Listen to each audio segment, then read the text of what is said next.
ჯოენის საუნივერსიტეტო ჰოსპიტალში უკვე 3 წელზე მეტია ფუნქციონირებს სიზავთა ქირურგიული დეპარტამენტი, სადაც ოპერაციების მნიშვნელოვანი ნაწილი კეთდება პაციენტებში, ვისაც აქვს ქვემო და ზემო კიდურების სისხლის მიმოქცევის პრობლემები.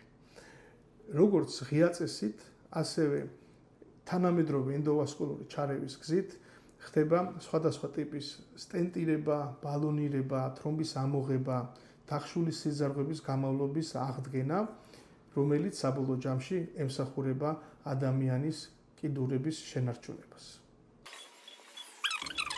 ერთ-ერთი ყველაზე საინტერესო რთული, მაგრამ შემდგომში უკვე გამარჯვების ისტორია, რომელიც ჩვენ გუნდს თავს გადახდა ამ 3 წლის განმავლობაში, ეს იყო 3 თვის 5 კილოგრამიანი პატარა გოგონა, რომელსაც კათეტერთან ასოცირებული ქვემო კიდურის არტერიების თრომბოზი დაუდასტურდა.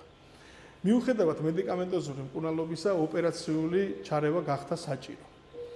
ძალიან რთული იყო პატარა, ძალიან წვრილი სიზარღვების მობილიზაცია, ძალიან რთული იყო თრომბების ამოღება მინიატურული სიზარღვევიდან და ასევე ურთულესი იყო მისივე ვენის მოძებნა, რომ არტერიისვე დიამეტრი გაგვეფართოვნებინა და ზემოდან დაგვეკერებინა.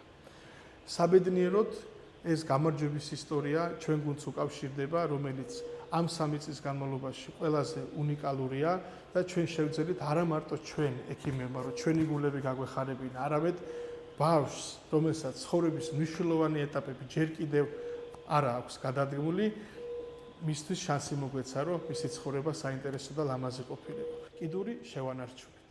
გისურვებთ ჯანმრთელობას.